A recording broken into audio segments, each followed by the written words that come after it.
Hello, I'm Mrs. T. Welcome to East Cleveland Public Library's virtual storytime. The book that I'll be sharing with you today is entitled Flossie and the Fox by Patricia McKissack, pictures by Rachel Isadora.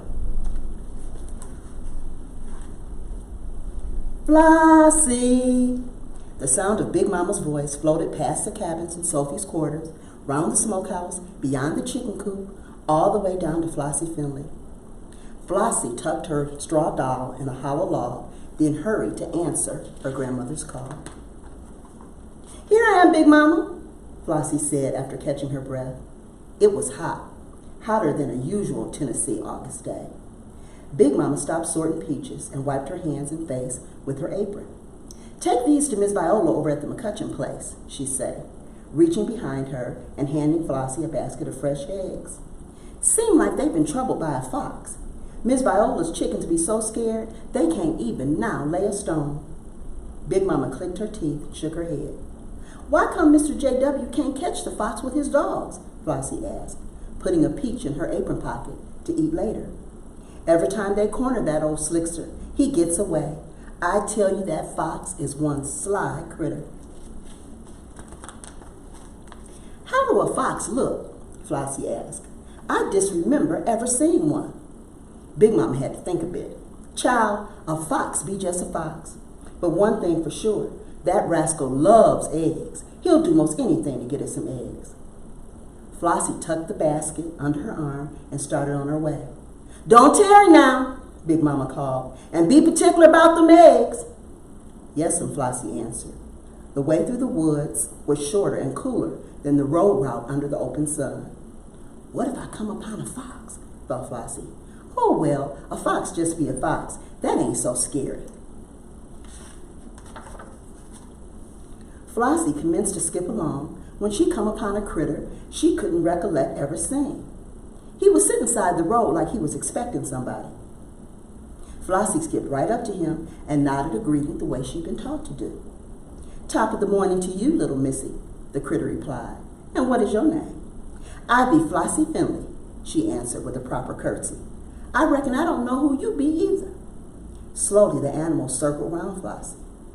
"I am a fox," he announced, all the while eyeing the basket of eggs.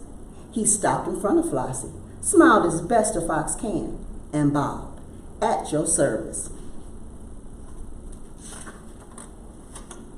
Flossie rocked back on her heels and up on her toes, back and forward, carefully studying the creature who was claiming to be a fox. "Nope," she said at last. "I just purely don't believe it." "You don't believe what?" Fox asked, looking away from the basket of eggs for the first time. "I don't believe you a fox, that's what." Fox's eyes flashed anger, then he chuckled softly. "My dear child," he said, sounding right disgusted. "Of course I'm a fox. A little girl like you should be simply terrified of me. Whatever do they teach children these days?" Flossie tossed her head in the air. "Well, whatever you are, you sure think a heap of yourself," she said, and skipped away. Fox looked shocked. "Wait," he called. "You mean you're not frightened just a bit?" Flossie stopped, then she turned and said, "I ain't never seen a fox before, so why should I be scared of you? And I don't even know you a real fox for a fact." Fox pulled himself tall. He cleared his throat. Are you saying I must offer proof that I'm a fox before you will be frightened of me?" "That's just what I'm saying." Little Flossie skipped on through the piney woods while that fox fellow rushed away looking for whatever he needed to prove he was really who he said he was. Meanwhile, Flossie stopped to rest side a tree. Suddenly, Fox was beside her. "I have the proof," he said. "See, I have thick, luxurious fur. Feel for yourself." Fox leaned over for Flossie to rub his back. Feels like rabbit fur to me," she said to Fox. "Shucks, you ain't no fox. You a rabbit, all the time trying to fool me." "Me a rabbit," he shouted. "I have you know my reputation precedes me. I'm the third generation of foxes who outsmarted and outrun Mr. J.W. McCutcheon's fine hunting dogs. I've raided some of the best hen houses, from Franklin to Madison. Rabbit indeed. I'm a fox, and you will act accordingly." Flossie hopped to her feet. She put her hand on her hip and patted her foot. "Unless you can show you a fox, I'll not accord you nothing." and without further ceremony, she skipped away. Down the road a piece, Flossie stopped by a bubbly brook. She knelt to get a drink of water. Fox came up to her and said, "I have a long pointed nose. Now that should be proof enough." "Don't prove a thing to me." Flossie picked some wildflowers. "Come to think of it," she said matter-of-fact-like, "rats got long pointed noses." She snapped her fingers. "That's it. You a rat trying to pass yourself off as a fox." That near about took Fox's breath away. "I beg your pardon," he gasped. "You can beg all you want," Flossie said, skipping on down the road. "That still don't make you no fox." "I'll teach you a thing or two, young lady," Fox called after her. "You just wait and see." Before long, Flossie came to a clearing. A large orange tabby was sunning on a tree stump. "Hi, pretty kitty," the girl said, and rubbed the cat behind her ears. Meanwhile, Fox slipped from behind a clump of bushes.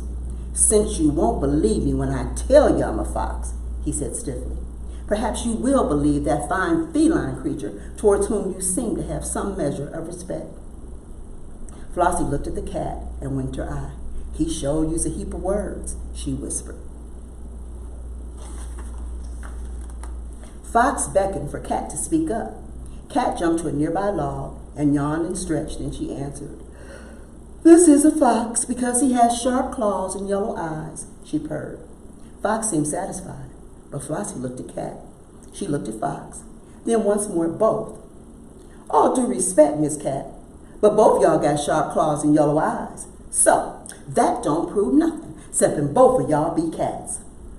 Fox went to howling and running around in circles. He was plumb beside himself. "I am a fox, and I know it," he shouted. "This is absurd."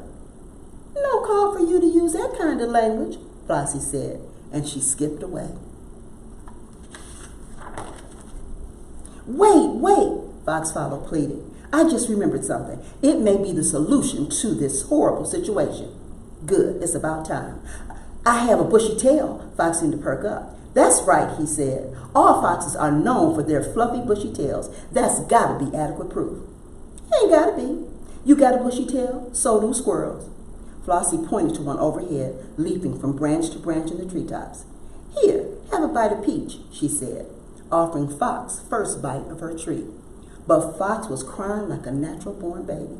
"No, no, no," he sobbed. "If I promise you I'm a fox, won't that do?" Flossie shook her head no. "Oh, woe is me," Fox hollered. "I may never recover my confidence." Flossie didn't stop walking. "That's just what I've been saying. You just an old confidencer. Come telling me you was a fox. Then you can't even prove it. Shame on you." Long about that time, Flossie and the fox came out of the woods.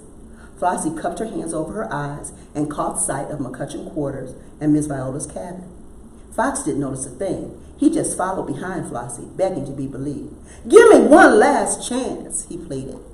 Flossie turned on her heels. "Okay, but just one more time." Fox tried not to whimper, but his voice was real unsteady like, "I have sharp teeth and I can run exceedingly fast." He waited for Flossie to say something. Slowly the girl rocked from heel to toe, back and forward. "You know," she finally said, smiling, "it don't make much difference what I think anymore." "What?" Fox asked. "Why? 'Cause there's one of Mr. J.W. McCutcheon's hounds behind you. He's got sharp teeth and he can run fast too. And by the way, that hound's looking. It's all over for you." With a quick glance back, Fox dashed toward the woods. "The hound knows who I am," he shouted, "but I'm not worried. I sure can outsmart and outrun one of Mr. J.W. McCutcheon's miserable mutts any old time of the day. Because like I told you, I'm a fox." "I know," said Flossie. "I know." And she turned toward Miss Viola's with the basket of eggs safely tucked under her arm. Flossie and the Fox. Thank you for joining us. See you next time. Bye-bye. Thanks for watching. For more awesome content, subscribe and hit that notification bell so you don't miss a video.